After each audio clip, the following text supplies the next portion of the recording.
how to get killer copywriting jobs on today's episode. Today's episode is brought to you by SEMrush, started in 2008 with one mission: to make online competition fair and transparent with equal opportunities for all. To find out how SEMrush can help you compete with the big boys, go to servenomaster.com/SEMrush today. Are you tired of dealing with your boss? Do you feel underpaid and underappreciated? If you want to make it online, fire your boss and start living your retirement dreams now, then you've come to the right place. Welcome to Serve No Master Podcast, where you'll learn how to open new revenue streams and make money while you sleep. Presented live from a tropical island in the South Pacific by best-selling author Jonathan Green. Now, here's your host. Last year, my favorite platform for freelance work was purchased by my least favorite. A website called Odesk, which I've always hated and was really filled with the bottom end of the market. When you're looking to pay $7 for a job, you go to Odesk and really get an inferior product. I had problems with money with them. You would pay for a project and then the money would disappear and they'd be like, sorry, it's your problem, not our problem. And I always hated dealing with them. So after I dealt with Odesk 2 or 3 times a few years ago, I stopped doing business with them. And for a long time, Elance, which was really the premium place to hire freelancers, was where I would hire workers. And it's also an amazing place for workers to find work. Now, Odesk bought Elance, so the bad website bought the good one and became Upwork. And now, I can tell you this, I really hate, as best as I can say it, as someone who hires people and as a freelancer on both sides of the spectrum, people really hate to transition. The website is often down. They've made paying very, very complicated. If I want to pay someone for a job, I have to log in 3 times in a row, answer multiple security questions, and go through all these jumps. And you think you've paid the person, but you actually haven't because you have to enter your password one more time. They've really made the entire process hard. And when I post a job, there are really 2 types of freelancers. There are people that are premium freelancers, people like you, people listening to the show who are high quality workers, good at their job, know what they can do and can deliver something really good.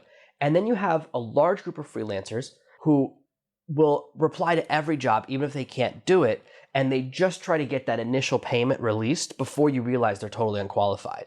And I'm also dealing with very often bait and switch. The price at the start of the project is never the price at the end of the project.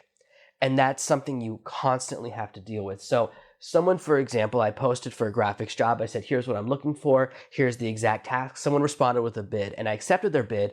And then they were offended. They go, how dare you suggest that my work is worth so little money? And I said, but that was your bid. You said, I'll do it for $150. And I said, okay. And you're offended. And I've run into this with Upwork on almost every single project. The only project in the last 6 months where I've actually hired someone, paid them, I did end up paying more than the original thing, but they also did a really, really advanced technical job. But I also know that if it had been through Elance, they would have done the whole job for the initial price. So very much it's become, there's really no great place to hire people right now because Elance is gone. The one good platform has been destroyed and replaced with a very much inferior. They basically took the worst workers in the world and the best workers in the world and merged them, and they also destroyed the ranking system. You used to be able to rank a worker, and now it simply says what percentage of the time they finish the projects. What does that mean? Why would I ever hire someone who only finishes 70% of the jobs they get paid for? So looking at it from the hiring standpoint, I can see why people on the freelancer side, people trying to make living as a copywriters, are absolutely struggling. And more, even people that were doing all right before, getting tons of work through Elance, are no longer able to find jobs. It's very hard for the premium customers to connect with the premium providers. So how can you find people? How can you build up your own database, your own set of clients? Now, most of my clients do not come through those types of websites. Most of my clients come through referrals, networking, connections. So let me take you through a little bit of that process. This is an advanced, very specific process for copywriters. And this can also work if you're doing freelance content writing, if you want to write books or make videos for people. But really today, I want to focus on copywriters. The first thing is you want to be friends with other copywriters.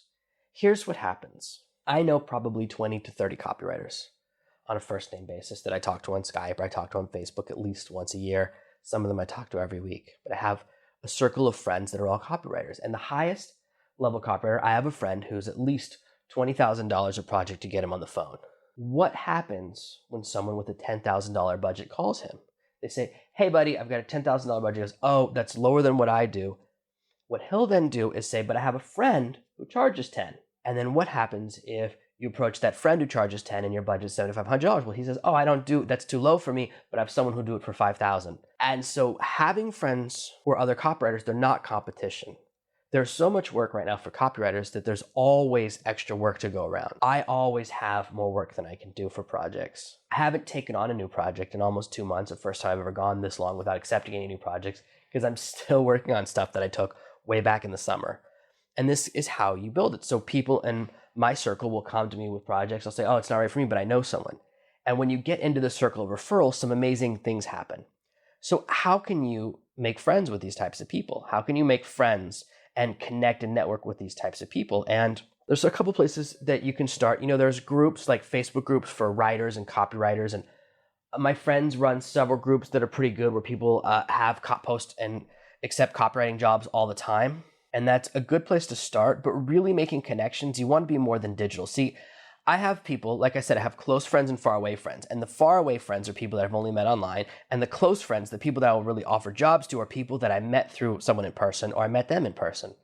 So going to actual events, going to places will allow you to connect with people. And to go to the right events, you want to look for, just to get started, right? To build up your network of other copywriters, it's good to go to copywriting events. And there's great websites that are all about copy, like Copyblogger and Copywriting Excel. And there's other ones that are all about copywriting. And when they have an event, it's something worth going to. A bunch of people I know who are really into podcasting recently went to a podcasting conference. And if you want to make friends with tons of other podcasters, that's the type of event you go to. You can start off in your area. What I would really start off doing is going to local events. And I teach a lot about this in my networking training course, my full advanced course. But I want to give you some really basic, powerful stuff here. And you can start by going to local meetup events. I would go to events for PR people or for Flax. These are people whose job it is, right, is to get people's message out into the media. They're often the people that will hire a copywriter from a company, and they're often people that will have connections, right? Because they're working for a company and they hear about a copywriting job, they have to send it to someone independent because they can't take the job. That's where I would start forming my contacts. And as you build up your circle of friends and they see some of your copywriting work, projects will come in and sometimes they'll work and sometimes they won't. I recently got approached for a copywriting project where the budget was so low that I actually don't know anyone who could do it. They had a budget of $2,000, but for that, they wanted someone to write the main sales video. They wanted them to write all of the upsell videos, a bunch of emails, and record and produce all of the videos. And I think they wanted live action stuff, and graphics and all of those things. And I said, that's expensive. All of those different elements. I mean, I could find someone who could maybe do the sales letter and the upsells for that, or the sales letter and some emails, but to get someone to do so much work with so many different skills, you'll never find anyone to do the job. And of course, it faded away. So sometimes you'll run into that, but projects come that way into my life every few weeks at least. There's always things flowing in because I built up this network of contacts. And it starts with simply meeting other people that are also copywriters that are on the same path and kind of finding out what they're charging. And so as you work your way up, right, you'll start off, maybe you'll be someone who does $197 or $297 jobs. You're doing small jobs, that's okay. You then become someone who surrounds yourself with the people that are $500 copywriters. And when they pass you a job, you'll do that job. And once you've done about 10, you've got some testimonials, you can get bigger jobs. So you don't have to go through, especially because the main platforms are kind of broken. There are people who are looking to hire people, and there are people who are looking to be hired that just need help meeting each other. There's always work for copywriters. I'm not even a great copywriter. I'm just pretty good. And if you look at the link to my Networking Empire text sales page, you can see the level of my copywriting right now. You can see what I'm capable of doing. And that is the level where people will pay me $2,000 to $5,000 for a project and more. That's really the range I'm at. I'm not a $10,000 letter copywriter yet, but hopefully I'll get there within the next 12 months. So starting out by building up your network, building up your contacts. And you can also build up contacts with people who are kind of around your industry. So you don't just need to meet other copywriters. You want to meet other people that hire copywriters, who have friends who hire copywriters. So other people in the industry you want to work in. So figure out, what type of industry do you want to work in? Do you want to do software as a service copywriting, or do you want to do direct marketing copywriting? Do you want to do education or healthcare? Choose your specialty. See, people who hire e-commerce copywriters, that's very different. I don't do that. If someone had a big store and wanted me to write product descriptions for every one of their products, that's not my skill set. I'm a long-form sales letter, long-form sales video, and email copywriting. That's what I know how to do. But person-to-person sales, not business-to-business, and not e-commerce. So Finding out your specialty means you can choose different events. If you really want to work in like SEO copywriting, well, then you want to go to events that are for SEO conferences. And you only need to go 1 or 2 conferences a year. And really focus and be very strategic, and you can form the context you need. Once you start forming context, surrounding yourself with people, you will find that people want to partner up with you on projects. So you'll say, hey, let me read your letter and I'll read, and you read mine, and we'll kind of review each other. So you're getting people who are a little better than you. So if you're a $197 letter copywriter and you got a friend who's a $297, you review theirs, which gives them value because they get to see a second set of eyes, and they review yours. And now you're getting even more value because they're a level above you. And you continue to do this because what also happens when you have a contact who's a lower level copywriter, sometimes people approach someone who knows me, and they'll approach one of my friends and say, hey, we need to have a really big project, and they'll realize it's above their skill level. And this happens to me sometimes. If someone comes to me and needs a $10,000 letter, I go, I'm not good enough, let me send you to someone better. So referrals actually go uphill and downhill. Now, we also, as much as we want to turn coworkers into referrals, we also want to develop a system for turning our clients into coworkers. Every time you have a client, you want to establish a way for them to make easy referrals. All my best work comes from referrals and networking.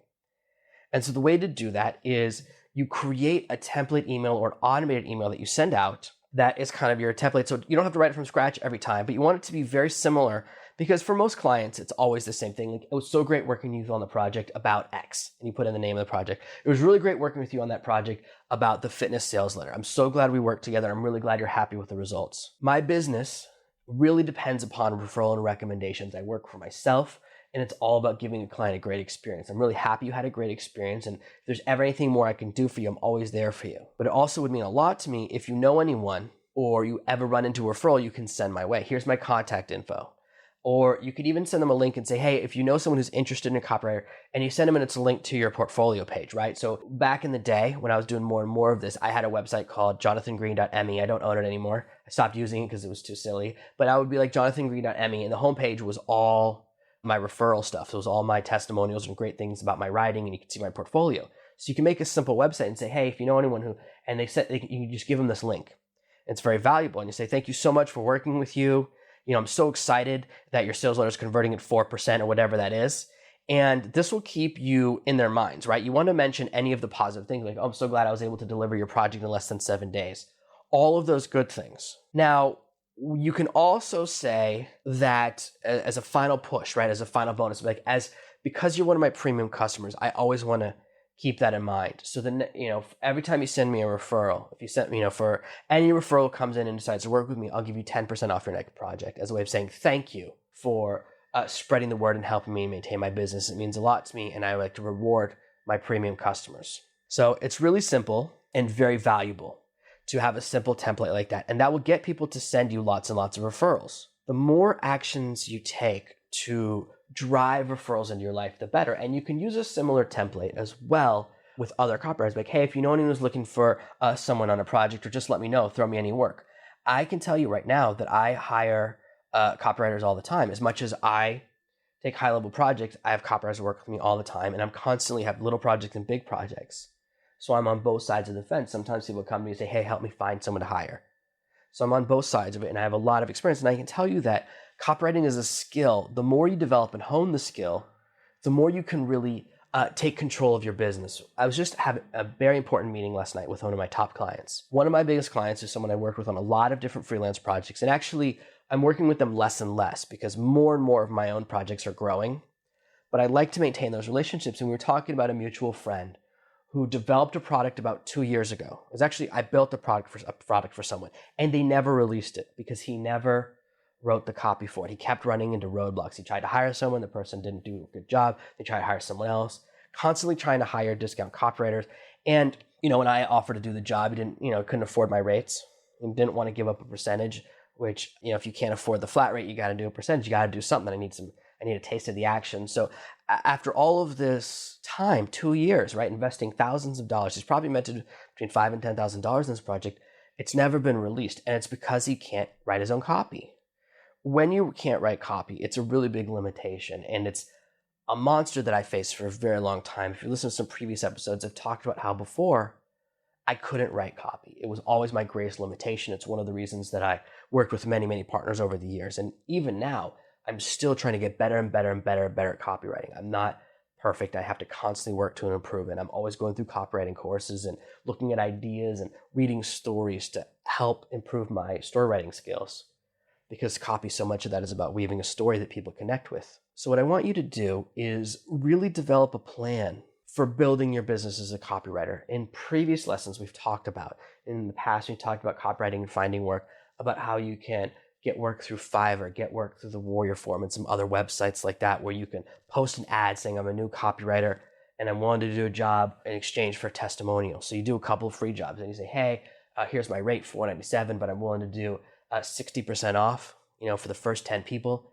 And you start to build up a book. See, the mistake people make, and this is so classic, is when they say, hey, I want to do copywriting for you, but I don't have any examples of my work. Why would anyone hire you without anything? If you don't have a project, you don't have a client, write a sales letter for yourself. Write your first letter on your own, following the templates I've shared with you over and over again in the past how to do it.